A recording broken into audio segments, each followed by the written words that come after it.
Hello, my friends, and welcome to the Personal Responsibility Lawyer Podcast. I'm your host, Michael Lovins of the law firm Lovins Trosclair. Lovins Trosclair is the sponsor of this podcast. We are personal injury trial lawyers, and you're going to hear a little bit more about us later in the show. But first, let's talk about economic liberty. In the political discussion, economic liberty usually gets short shrift. But let's think back to Frederick Douglass, a man who was born a slave with no economic liberty. In fact, he had no liberty at all, who later escaped. He tells the story of the first time he was paid for his work. He writes this: "I put on the clothes of a common laborer and went upon the wharves in search of work. On my way down Union Street, I saw a large pile of coal in front of the house of Reverend Ephraim Peabody, the Unitarian minister. I went to the kitchen door and asked the privilege of bringing in and putting away this coal. 'What will you charge?' said the lady. 'I will leave that to you, madam.' 'You may put it away,' she said. I was not long in accomplishing the job when the dear lady put into my hand 2 silver $half. To understand the emotion which swelled in my heart as I clasped this money, realizing that I had no master who could take it from me, that it was mine, that my hands were my own, and could earn more of the precious coin, one must have been, in some sense, himself a slave." Close quote. A few years ago, and I believe it was 2015, there was a case at the Texas Supreme Court, and we're going to discuss that. It's known as Patel. We're going to discuss that more in this interview, but there was a somewhat famous, at least among legal nerd circles like the ones I run in, a famous concurrence written by then-Justice Don Willett. Justice Willett is now Judge Willett on the Fifth Circuit Court of Appeals, but he quoted that same passage from Frederick Douglass that I just read for you, and then he said this, and I'll quote, "Frederick Douglass's irrepressible joy at exercising his hard-won freedom captures just how fundamental and transformative economic liberty is. Self-ownership, the right to put your mind and body to productive enterprise, is not a mere luxury to be enjoyed at the sufferance of governmental grace, but is indispensable to human dignity and prosperity." End quote. Now, obviously, chattel slavery, like what Frederick Douglass was born into, that's over, has been for a long time. But the threats to earning a living, the right to earn a living, free from unreasonable government interference, has taken on a really different form. Usually these threats come from entrenched, powerful market and lobbying interests and industries that they have a lot of lobbying power because either they're large corporations or perhaps they're groups of smaller companies, smaller business owners who are already well established in the market. And what they want to do is make sure nobody can come and compete with them, or at least it's very hard for someone to come and compete with them. And so they lobby to get these regulations. We often think that businesses want less regulation. Often that's not true. They want more regulation because it gives them a competitive advantage. The policy and the constitutional issues that are around economic liberty, they don't really organize very well with Republican, Democrat, or legal conservative. One of the sad realities is that both sides of the spectrum and both parties have their friends who want regulatory favors, and both sides are usually pretty willing to hand them out. But when do these favors go too far and violate our rights under the U.S. Constitution or state constitution? Well, that's the topic of the interview in this episode. You're going to be able to find links to a bunch of the cases and the information that we mentioned in this interview in the show notes, which will be at michaellovins.com/economic-liberty-rights. Let's get right to it. My guest today is Arif Panju from the Institute for Justice. Arif is the managing attorney of the Institute for Justice's Texas office. Arif, welcome to the show. Thank you. Happy to be here. So let's dive in and start off. We're going to talk about some economic liberty and licensing, occupational licensing kind of stuff. But give us just kind of an overview of what the situation is with the government trying to regulate economic activity. You bet. You know, there's very few things that perhaps we hold dear as Americans and as Texans as the right to earn an honest living.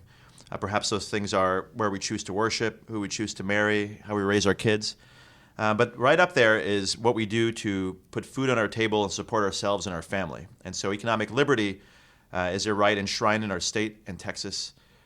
in the Texas Constitution and the U.S. Constitution. And in a nutshell, it's the right to earn an honest living in one's chosen occupation, free from unreasonable governmental interference. So here in Texas, that right has been the subject of a lot of discussion for a couple of reasons. I think one of the key reasons is what the backdrop is to this discussion. Texas used to regulate a single occupation. The Republic of Texas regulated and licensed a single occupation, doctors.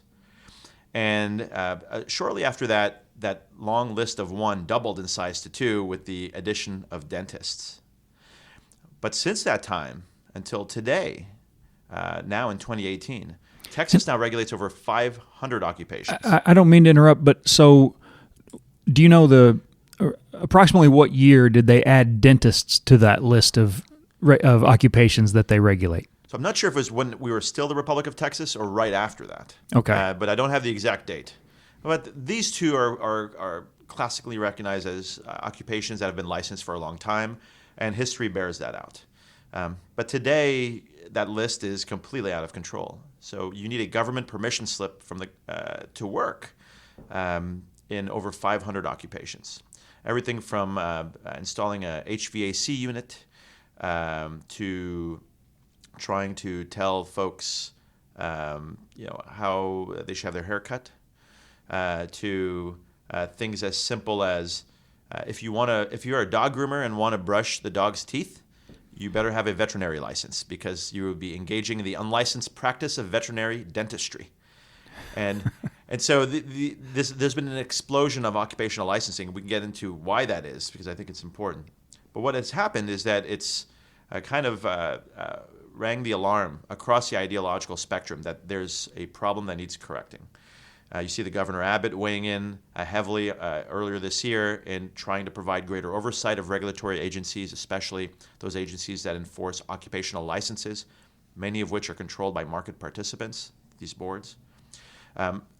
While he was still president, President Obama and the Obama administration released some studies and concluding that this is certainly a problem, that the growth of occupational licensing is infringing on people's ability to enter occupations and climb up the bottom rungs of the economic ladder.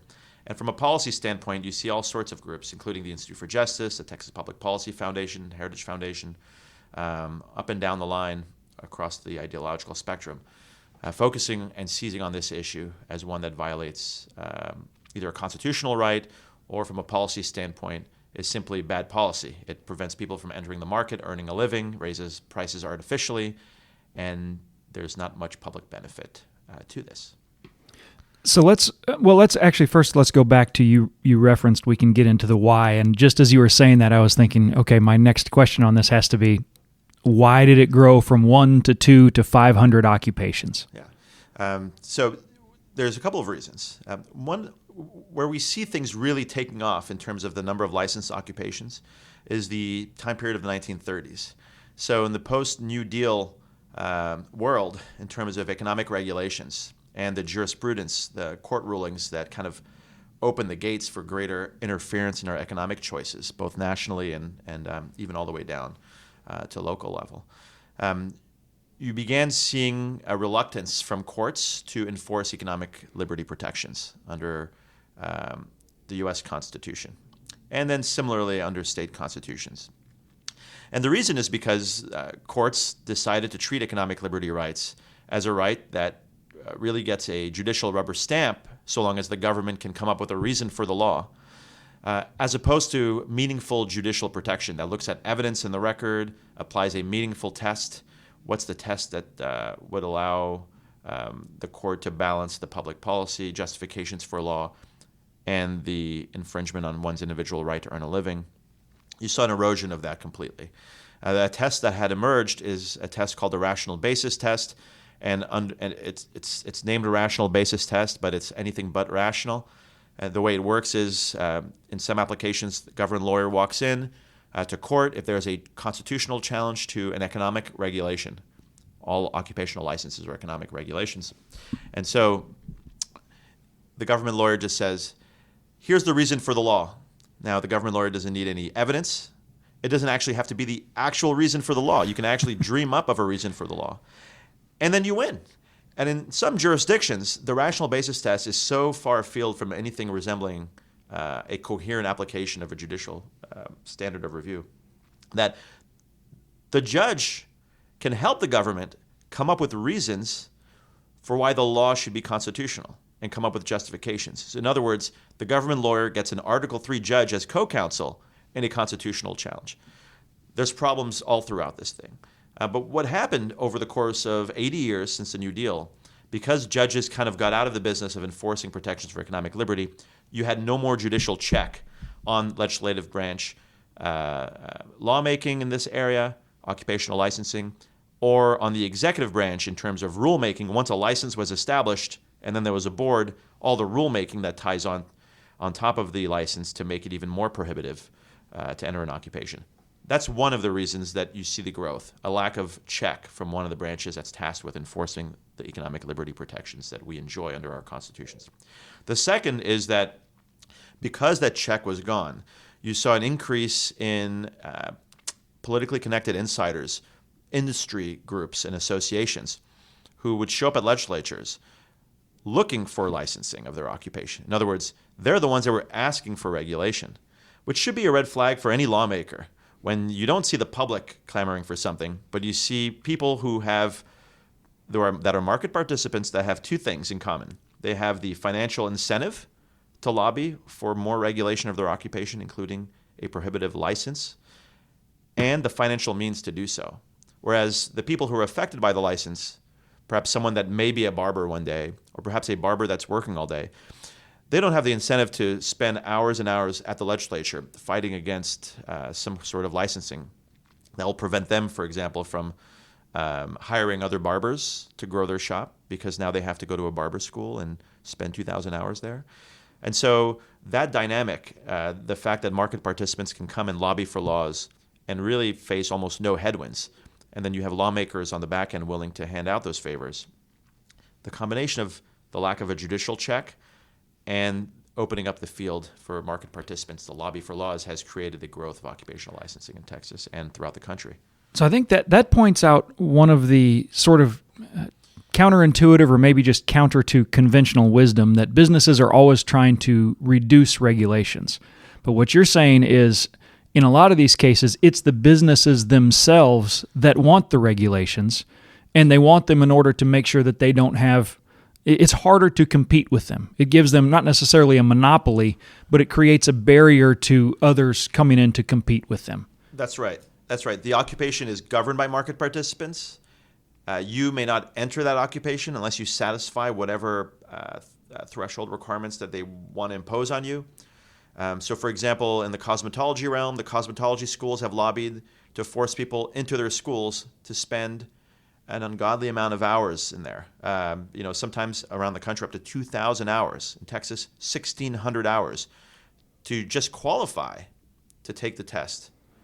2 of them to be a cosmetologist. So in other words, you can cut people's hair with the government's permission and not be subject to fines. You used to be also be subject to jail time as well. And I say that because that is actually what happened to a woman named Isis Brantley in South Dallas. She was braiding hair with her hands, twists and locks, in South Dallas in the neighborhood of Oak Cliff. And some cosmetologists and some folks at schools were unhappy because Isis Brantley was not only braiding hair, but teaching the next generation of African hair braiders. She was very talented. And what the now defunct Cosmetology Commission did, and I say defunct because now cosmetology is licensed through the Texas Department of Licensing and Regulation. But when there was a Texas Cosmetology Commission, they decided to protect the public against the threat of Isis Brantley braiding hair and teaching people how to braid by setting up a sting operation in South Dallas in her shop in front of her customers to arrest her for the crime of braiding hair without a cosmetology license. I can just imagine all of these guys who went to, FBI training, or they wanted to be SWAT guys, and here they are in a sting of somebody braiding hair, feeling very manly and macho Oh, yeah. There were uniformed guys outside. There were folks undercover on the inside of her shop. This is a small shop, okay? There's 2-3 chairs. It's funny for us talking here, but I bet it wasn't funny for Ms. Brantley. Well, of course not. I mean, this is a skill she taught herself. She perfected it on the front steps of homes in her neighborhood. And she got so good that there's a Grammy Award-winning artist named Erykah Badu who lives in Dallas, who's younger than Isis Brantley, who would spend time in her shop and kind of learned about her culture, and ended up just becoming a huge international music star, especially in the MTV generation of the 90s. And so she was renowned, Isis Brantley, as a great hair braider. So she was handcuffed and taken off to a holding cell in the city of Dallas at the police department. The police officers that were working there just didn't understand why she was there. And frankly, most people who learned about this afterwards didn't understand either, because if you looked at the cosmetology curriculum to get a license, it doesn't teach hair braiding at all. And so Isis Brantley would have been forced to learn someone else's occupation, something that uses chemicals and heat to treat hair, and not learn anything that she already does, which is using just her hands, simple hand sanitizer or a sink to wash her hands, and then braid hair. And so eventually, that worked its way through the legislature. But this illustrates an example of the unintended consequences of licensing, the type of real people it impacts, people that are just trying to earn an honest living, work up the economic ladder, build businesses, and all because those who stand to benefit financially from the license decided to lobby for a law and then were aggressive in enforcing it against anyone who dared challenge really their monopoly on the industry. By imposing requirements that are just completely disconnected from any public health or safety reason or risk. So what ultimately happened with Ms. Brantley? So Ms. Brantley, following this, was prosecuted. And then the legislature decided to, after this took almost 10 years, she was prosecuted, she couldn't braid, then they offered her a reduced version of the license. Then she went to the legislature to just get this completely stopped. They decided to pass a 35-hour license for braiders and grandfathered her in. Now, you would think that would solve the problem, but it did not.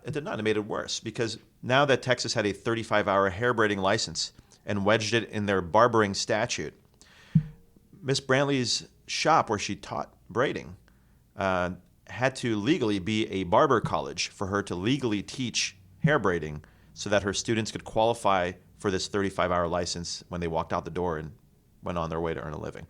And so that's when IJ stepped in. We did a constitutional challenge against these requirements, forcing her to really rip out her entire shop and move. She would need a minimum of 2,000 square feet to legally open. She wasn't anywhere close to that. She would need a minimum of 10 barber chairs and 5 sinks to legally open, and she didn't have that. And all these 3 requirements were declared unconstitutional under the federal constitution, applying some precedent that we're going to talk about today in the Fifth Circuit.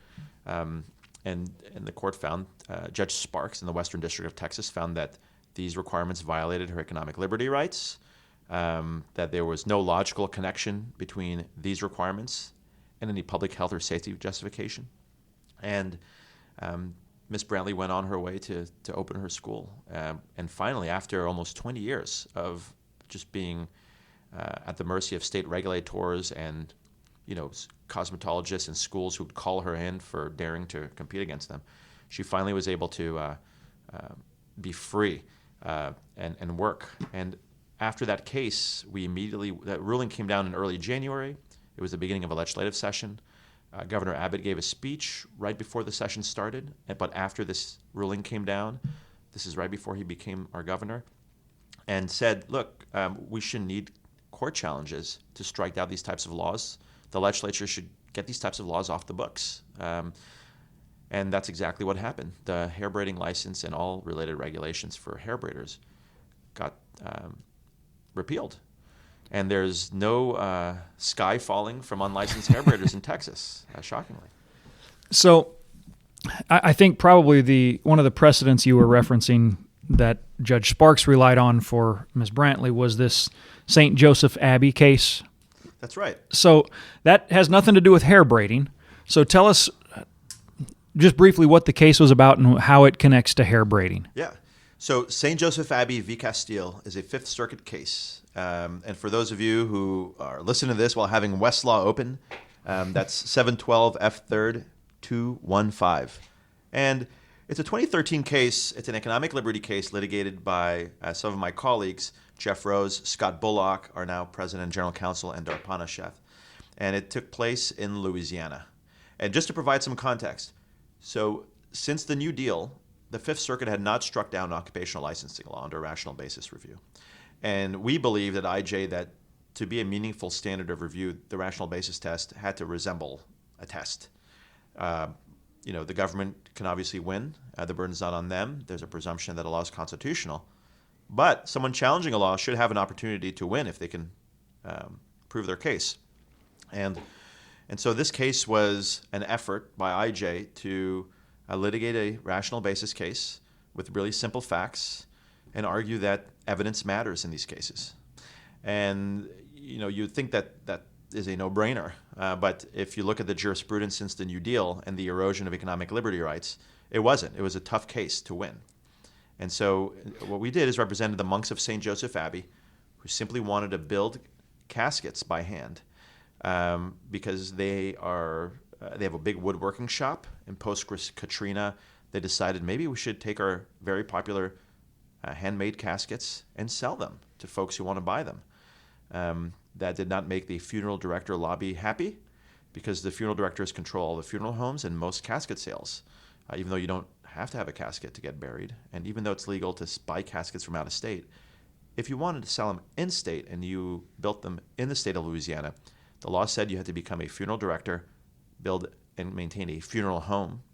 And so one of the monks of St. Joseph Abbey would have had to go and become a licensed funeral director, and hence the constitutional challenge that arose.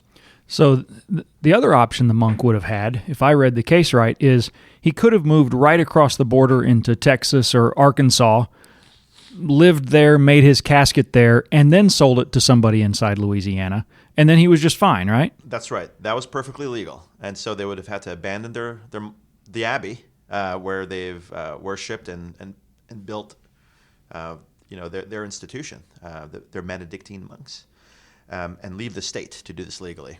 One other thing that they did is, at first, they went to the legislature and said, hey, this is what we're trying to do, but this law seems to be anti-competitive and serve only the private interests of licensed funeral directors who lobbied for the law, and we'd like you to correct this.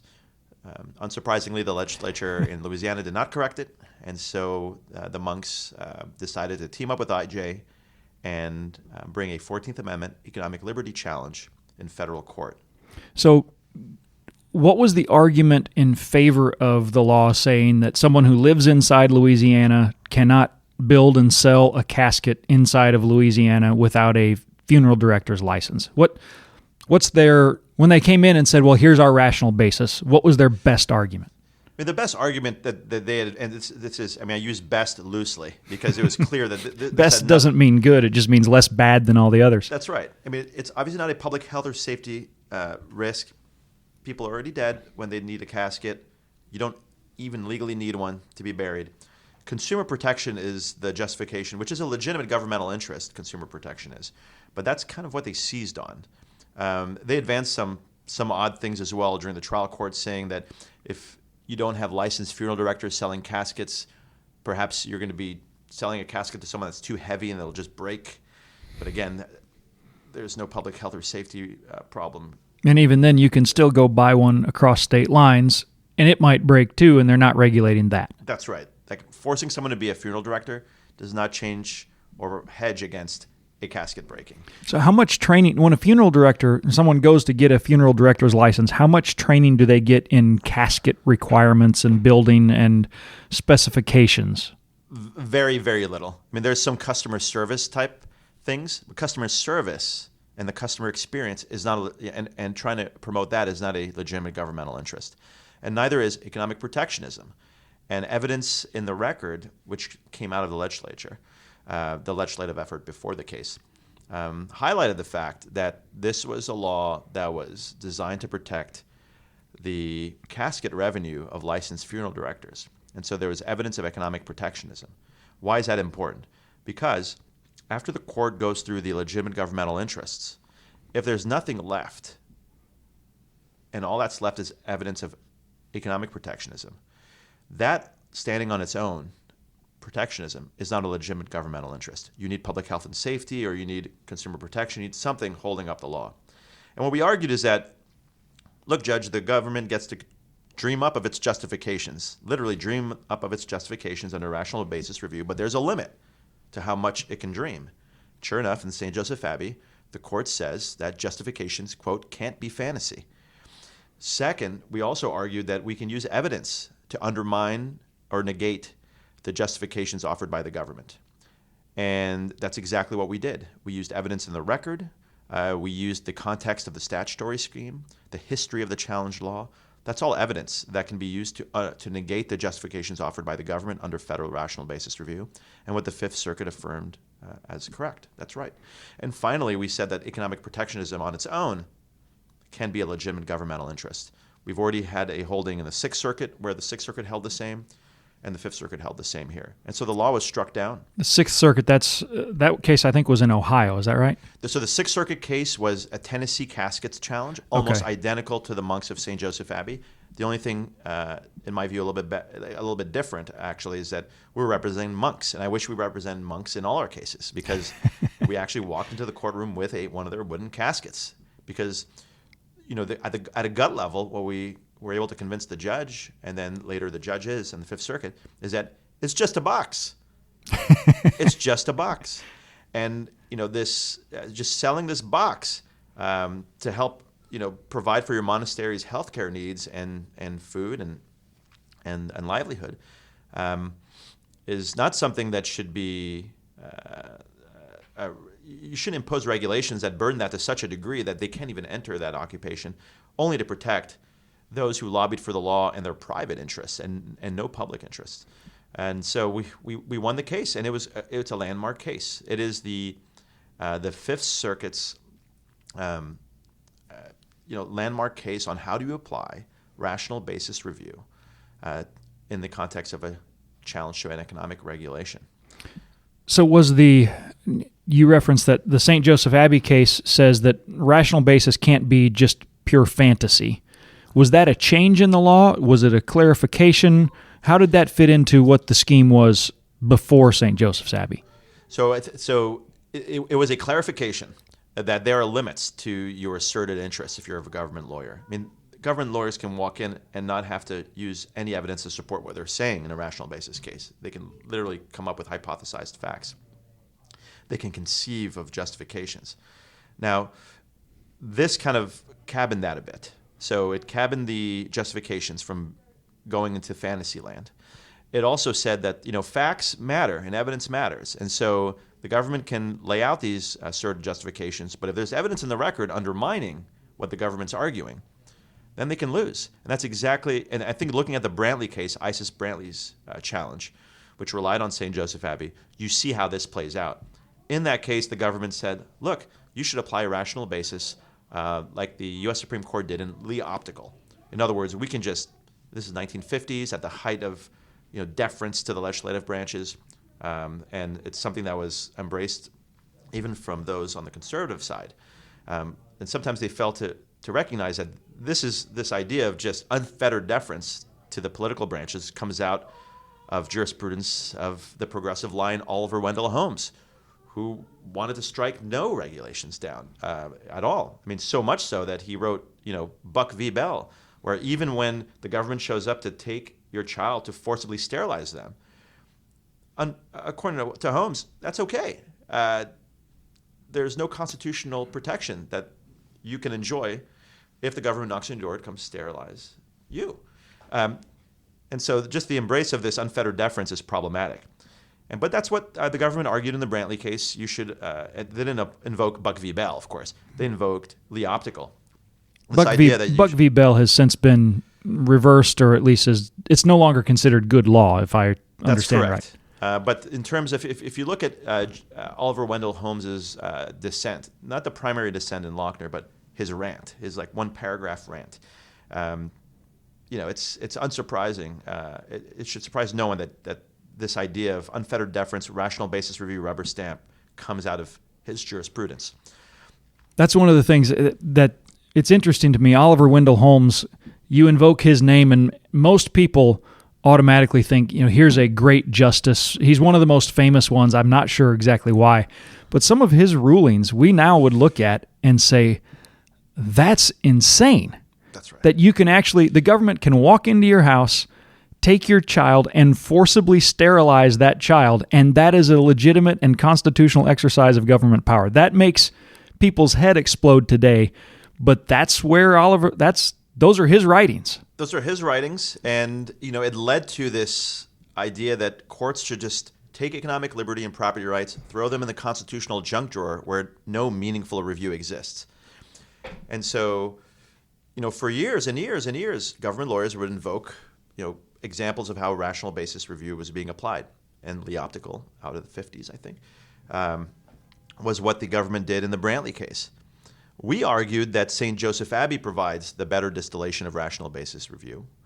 And the court agreed because it's consistent. It's consistent with not only the rights that are being invoked, but it's an intellectually defensible way of approaching judicial review where evidence actually matters. And even if you look at the way the government lawyers describe rational basis review, even by invoking Lee Optical or FCC v. Beach Communications, a more recent case, describing how rational basis tests should be applied by pointing to the SCOTUS cases, but actually reading those cases and seeing how the court actually applied them, you can see that SCOTUS relied on evidence, right? And I mean, one great case to see how this plays out is City of Cleburne case, which is a case involving the court applying rational basis review. They focus on the record. They look at evidence. Evidence negated the justifications that were being offered. That's what St. Joseph Abbey is. And so St. Joseph Abbey is a great distillation of how rational basis review should be applied. Judge Sparks in the Western District decided to follow St. Joseph Abbey and applied it. I mean, it was controlling precedent, but he explained in great detail why he was rejecting the government's invitation to put evidence aside, to just fully embrace their description and justification for the law and just defer to them blindly and just discard any role for evidence. Let me ask you this, because you mentioned that on the St. Joseph's Abbey case, there was evidence from the legislative record about why they enacted the law, why they refused to change the law to allow the monks to do their own, to build caskets without becoming funeral directors. One of the things that, at least among legal circles, Justice Scalia was famous for was any time legislative history was cited, he'd be just almost angry. He would write, I think he wrote dissents or maybe concurrences where he would say, I agree with the result, but you cited legislative history and you should never do that. Yeah. So obviously he's an icon in conservative judicial legal circles. Do we know what Scalia thought about cases like the St. Joseph Abbey and these economic protection cases where you're looking at the legislature's rationale for passing a law? Yeah, so two things on that. One, I think where Scalia is coming from is saying, look, you can't just rely on the legislative record to distill what the purpose of the law is or what the intention was. Because under rational basis review, and I'm sure Scalia would agree, the government lawyers get to make up whatever reason to support the law. Mm-hmm. So even though, let's say, the words consumer protection appeared nowhere in the legislative record, the government gets to say this is a consumer protection measure. So where the legislative record comes into play here is not to say, look, consumer protection is not a legitimate interest here because it was never discussed in the legislature. The part of the record, legislative record, that's important is just the evidentiary value of the funeral director lobby basically saying this is designed to protect our casket sales. That's evidence. And so that's evidence in the case that can be used to negate whatever justification. I mean, the government is free to advance its consumer protection rationale, but when we're able to look at not only, so the economic protectionism evidence was just one slice of it, but when we go through the rest of the record, the context of the law, the fact that it does nothing to address the integrity of a casket, for example, or that having the monks build a funeral home does nothing to protect consumers from having a bad casket versus a good casket. That's how you negate a justification for a challenge law. I think where Scalia was coming from was, look, you can't just solely take a snapshot of legislative history and tease out the justification for the law, the reason for it, and use that as your basis. And he was kind of pushing back against that. My sense is, as he has done in many other contexts, that he would respect the Fifth Circuit's decision in St. Joseph Abbey because, it's not really groundbreaking in the sense that it's changing the standard. It simply says that evidence matters in rational basis cases. And I'd be hard-pressed to find any of the current justices right now say that evidence just doesn't matter in a constitutional case. And the battle, I think, at this point is the type of meaningful review that the court should give to economic liberty and property rights. I think there's a lot of conversations taking place and there's a lot of cases being litigated where this issue is coming to a head. The idea that property rights and economic liberty had to be put in the constitutional junk drawer if you needed a big field to open up in the area of economic regulations post-New Deal. Because if you didn't do that, if you didn't put economic liberty aside, if you didn't put property rights aside, then you'd have courts striking down attempts by the federal government and post-New Deal to just grow its level of interference in our economic choices.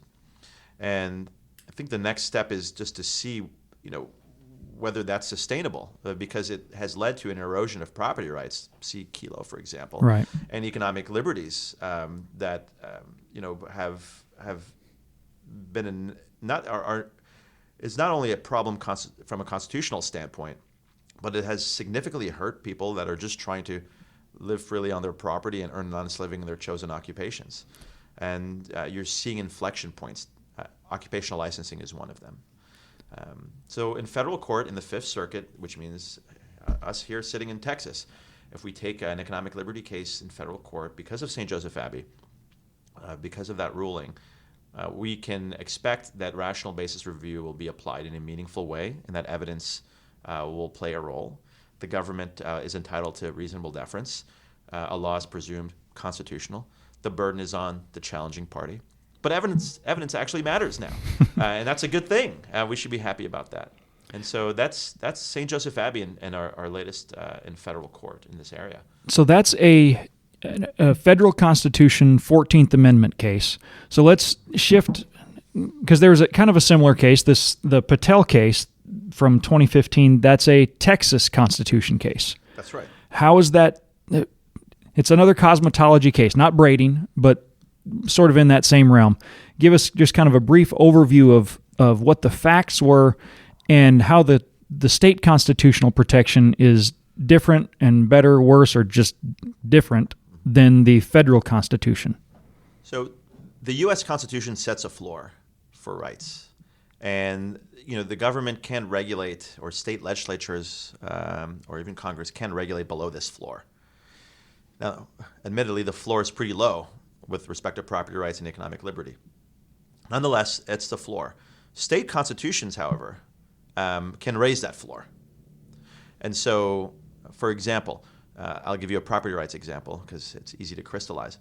After the Kelo case, which was a U.S. Supreme Court case that eviscerated the protections that property owners have against eminent domain abuse. That was the one that basically said the government can come take your land because they're going to give it to someone else who's going to enhance the tax base of the area, right? That's right. Public power used to take land from private hands only to hand it over to another set of private hands. Unconstitutional under any logical interpretation, but unfortunately 5-4 U.S. Supreme Court said that that's a public purpose. After that floor dropped for protections for property rights under the U.S. Constitution, Texas amended its Constitution. Article 1, Section 17 has a post-Kelo amendment. There's also post-Kelo statutes that raised the floor. So in Texas, you cannot exercise eminent domain to take land from private hands only to give it to another set of private hands for economic development. And that's because the Texas Constitution has raised the floor on those protections. So the same thing applies with economic liberty. And because the protections are so low under the U.S. Constitution, and why it's, most rational basis cases involving economic regulations our government always wins. Until recently, when judges are actually looking at evidence and that some economic regulations have just completely gone off the reservation. That one way to reinforce economic liberty protections under our state constitutions here in Texas was to litigate a case under Article 1, Section 19, the Due Course of Law Clause, which was enacted after the U.S. Supreme Court decided the slaughterhouse cases. And the slaughterhouse cases were a set of cases that basically eviscerated the protections under the 14th Amendment's Privileges or Immunities Clause, which is largely understood to include protections for economic liberty.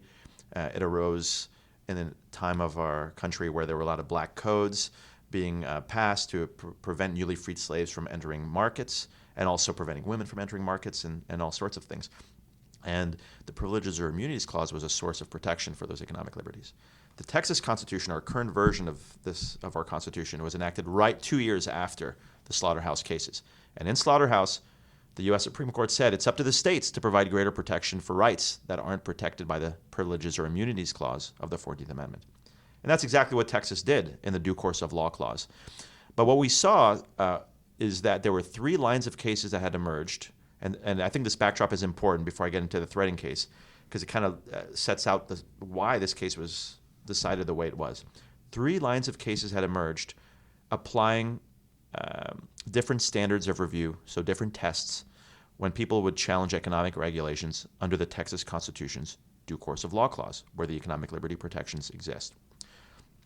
One line of cases was this real and substantial test, which looked for a real and substantial connection to a governmental interest. So evidence definitely played a role. It looked at the burden as well and conducted a burden inquiry. So that was one line of cases, offered meaningful protection.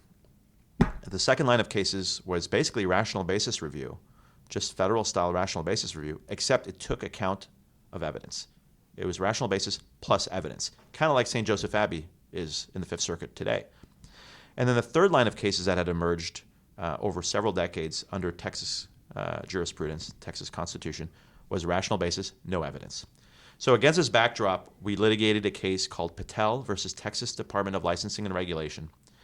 And the purpose of the case was to ask the Texas Supreme Court to resolve this open question. What is the proper test when you're challenging an economic regulation under the Texas Constitution, an economic liberty case, and want the court to enforce those protections? And we represented a group of eyebrow threaders and 2 owners of a threading salon, Mr. Ash Patel and Mr. Sitani. Eyebrow threading is a cosmetology practice, I guess, although it doesn't come from the cosmetology world here in the Western Hemisphere. It's a hair removal practice that comes from the Eastern Hemisphere, Middle East and India as well, where practitioners use a strand of cotton thread that is anchored throughout their fingers, that they pass over the skin, usually to shape eyebrows, and just pluck one hair at a time using cotton thread. This is very sanitary. You're using clean cotton thread each time. You're not using any instruments that need to be, put in any solution or any metals or any wax. And it's extremely popular because it's very effective. It's quick. Again, it uses natural cotton. And the problem for the threaders in Texas is that the Texas Department of Licensing and Regulation got some complaints from some cosmetologists and decided to start cracking down on the eyebrow threaders. Why? Because they did not have a 1,600-hour cosmetology license, which, as we talked about earlier with Isis Brantley, the cosmetology curriculum never taught threading, didn't test eyebrow threading, but the eyebrow threaders were being forced to shut down. They were fined and were being forced to learn someone else's occupation, Western cosmetology, just so they can go back practicing a skill that they learned years ago. Just to be clear, you said it was other cosmetologists who brought the complaint. Were there consumers who came in and said, I've been getting this eyebrow threading done and they're unsanitary, there's some sort of problem with it? Were there consumers complaining about? No, there was no call that there was big complaint. There was. So eyebrow threading was performed by licensed cosmetologists as well, not just the unlicensed eyebrow threaders that we represented. There was one complaint in the record, and the complainant had gotten some kind of brow powder on that blocked a pore, but did not know whether she had gone to a licensed cosmetologist or not. And so there were no complaints against our threaders. And Mr. Patel, Ash Patel, the business owner, who owned and operated a licensed salon, so he had a licensed cosmetology salon, he wanted to hire people that were competent to do this, and unlicensed threaders were the best ones. They were all from India or Middle Eastern descent. They were really good at it, and this is what they did for a living. Western cosmetology, you have so many different practices: hair cutting, nails, this and that. And threading is a little bit challenging in terms of learning the mechanics with your fingers and a piece of cotton thread. That it was hard for Mr. Patel to find the employees he needed. And so because there was a crackdown, first imposing a 1,600-hour license, and later, after we took the case, imposing a 700-hour license, a facialist license, as if that was any better. Facialist licensing is just a pared-down version of cosmetology licensing. Again, doesn't teach threading, doesn't test threading. And so we took this case to the trial court. We built a really nice record. The government alleged that this was an effort to protect the public health and safety. We lost in the trial court. We lost in the Third Court of Appeals. And in the Third Court of Appeals, the opinion was really the very opposite of judicial engagement. It was really judicial abdication. What you saw there was saying, look, it doesn't matter which of these standards we apply out of the 3 standards that courts have been applying in Texas. You lose under any of them, and almost no analysis. Why? That's not judicial review. That's judicial abdication. And so we went up to the Texas Supreme Court on a petition for review, and the court asked for a full merits briefing after that, and then took the case and resolved the case in our favor. We won. And the court not only struck down the attempt to impose licensing on the eyebrow threaders, especially licensing that was so disconnected from the stated harm that existed. The state admitted that over 400 hours of their licensing scheme had nothing to do with eyebrow threading. And they argued that there was 300 hours of sanitation involved sanitation that was relevant.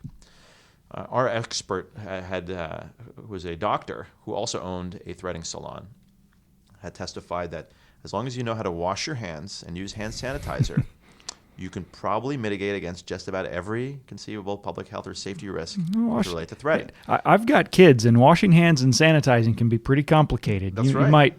You might need 400 hours for that. And that constitutional mismatch, there was just a lack of proportionality between the law and its requirements and what the public got out of it, that the court struck it down. And in striking it down, it established a new test, clarifying what the proper standard of review is. And out of the 3 lines of cases that had emerged, the one that's real and substantial, and we look at the burden and the evidence and rational basis, and we look at the evidence and rational basis and evidence doesn't matter, the court did away with rational basis and evidence doesn't matter. It kind of combined 1 and 2 together. And so the first step in a test is to ensure that the purpose of the law has a logical connection to a governmental interest. If it does, then you move to the next step, which looks at the real-world effect of the law. That's from the first line of cases. That basically says, look at the record, look at the real-world effect of the law, and see if it's connected to a legitimate government interest. And even if it is, then there is a burden inquiry. And the Patel case, the eyebrow threading case, the holding of that case turns on the burden inquiry. And the burden inquiry is a proportionality analysis. On one side of the scale, what are the burdens on the challenging party, on the eyebrow threaders and Mr. Patel and his business? And what does the public get on the other side of the scale? And here, it was just so vastly outweighed. Any public benefit was so vastly outweighed by burdens that not only put people out of work, forced them to spend tens of thousands of dollars, $20,000, I think, paying for tuition, and then foregoing the ability to earn income during that time. Because you can work if you go to a cosmetology school. You have to do it at the school, and the school keeps the money. And so these facts were important in the analysis, as they should. Facts matter in constitutional cases, and so does evidence. And we won the case. And because we won the case, the Patel case was, there was 6 justices that concurred in the result, 5 plus Justice Boyd who concurred. He would have struck down the law under rational basis with evidence. And then you had 3 dissenters. You also had a very famous concurring opinion by Justice Willett that was joined by Justices Lehrman and Devine. But the majority opinion is fantastic. It's a tour de force. It's written by soon-to-be-retired Justice Bill announced. Johnson, and goes through the history of the due course of law clause, how that relates to the slaughterhouse cases, because the Constitution was enacted right after that case came down.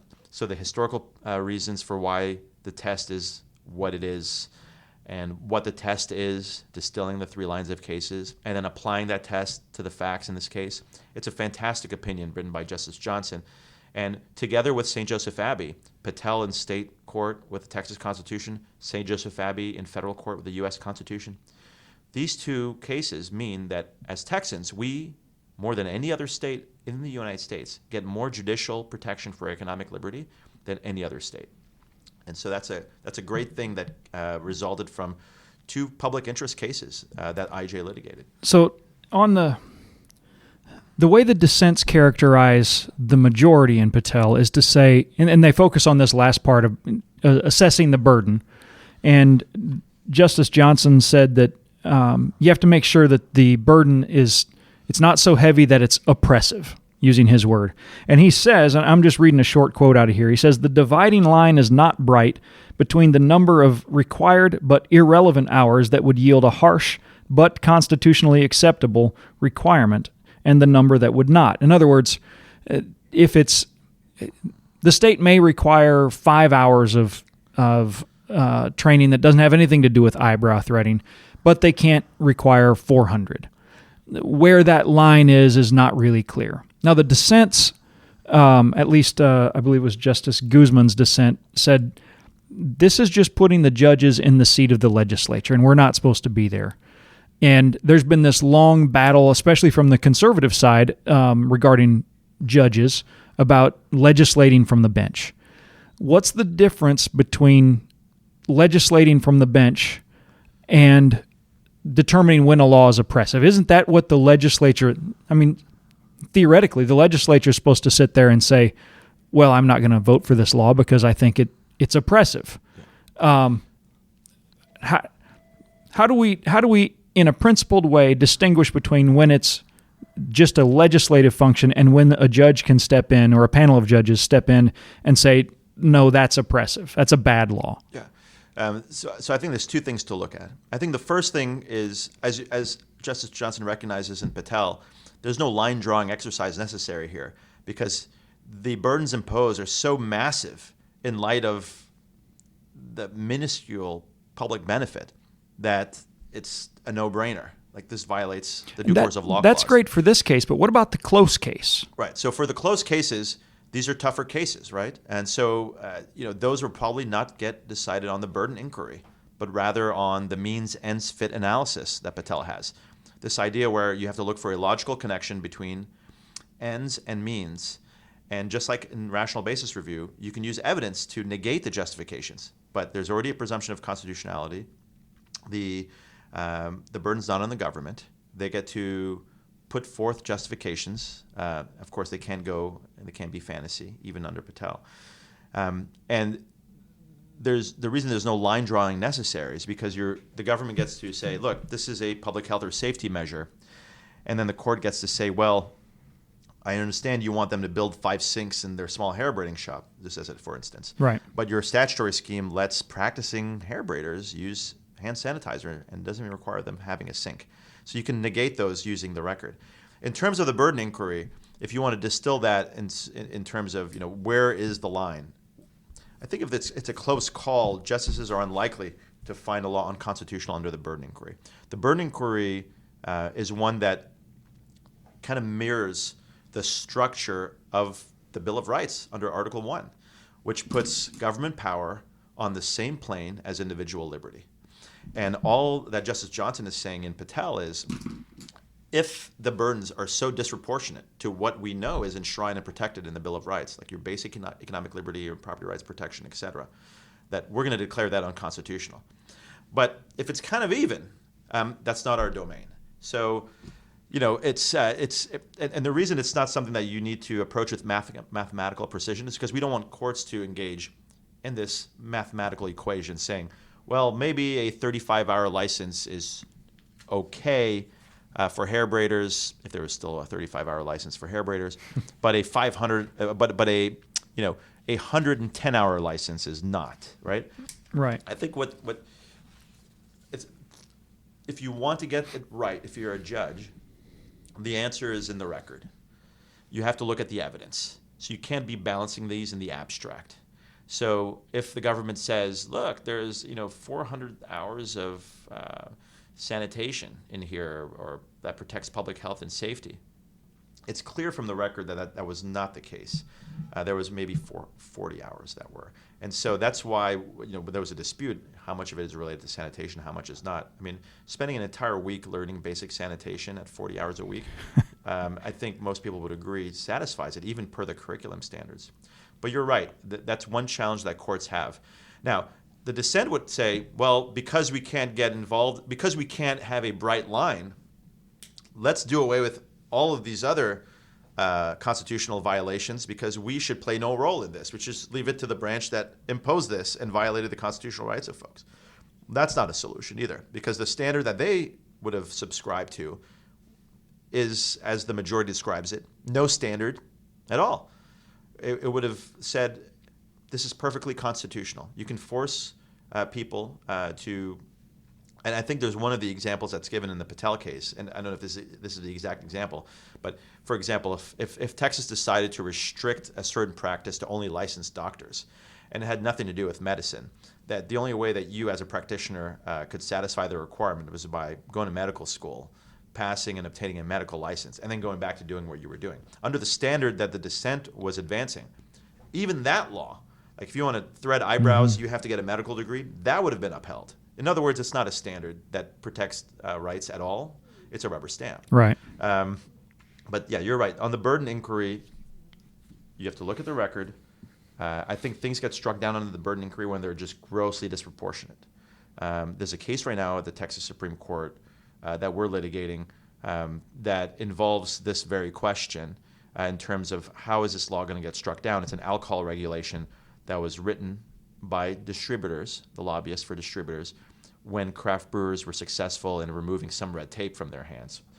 And it says that the law says that if you're going to sell your distribution rights, it's illegal to accept even a single dollar. Now, that's like telling a book author, if you want to sell your publishing rights, it's illegal to accept any money from a publisher. You've created something of value. It's obviously worth something. And until 2013, the legislature, even the TABC, viewed it as nothing that raised a red flag. In fact, they considered it no different than any other transaction in a distribution agreement, terms and conditions. And one of the questions for the court is, we want the court to strike this down, and we've advanced arguments under all three prongs. We think there's no purpose. The purpose of the law is not connected to a legitimate governmental interest. We think that the real-world effect of the law, by looking at it, serves only the private interests of beer distributors at the expense of literally everyone else. It's a naked transfer of wealth, and so its real-world effect is not logically connected to like a governmental interest in promoting responsible alcohol consumption, which is the purpose of the challenge law.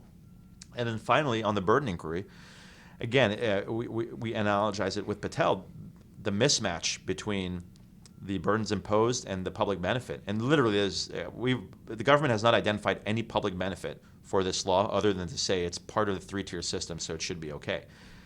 Because there's such a mismatch, and it's so grossly disproportionate, we would ask the court to strike it down even under the burden inquiry. But I think the burden inquiry is consistent with the structure of our Bill of Rights and our state constitution. It's consistent with what the court was supposed to do post-Slaughterhouse when it ratified our Constitution. And it's consistent with the history of the way that Texas has protected economic liberty, especially if you look at the real and substantial line of cases where this came out of. So I want to wrap up with this one issue that I think a lot of people, we hear a lot about judicial confirmations. Obviously, the country was completely swept up in the Kavanaugh confirmation, most of which had absolutely nothing to do with legal theory. But in elections, people talk about, well, I want this president because he or she is going to appoint judges that I like. Usually in the political conversation, that comes down to Roe v. Wade. There's some other issues that come up, but it's almost all, what does this particular potential nominee think about Roe v. Wade? There are a few others. They'll go back and ask about Brown v. Board and a couple of other cases that are not exactly as controversial as Roe v. Wade. Brown v. Board, I think not very many people argue with that one. Nobody talks about economic freedom and how a judge is going to approach that. Is it very easy to determine by Republican versus Democrat nominees how a judge is going to approach these substantive due process, economic liberty types of cases? That's a good question. First, at the outset, I should say that IJ never takes any position on judicial nominations or in politics or things of that nature. I'll say that judges that have been appointed by Republicans and Democrats have participated in very good economic liberty cases.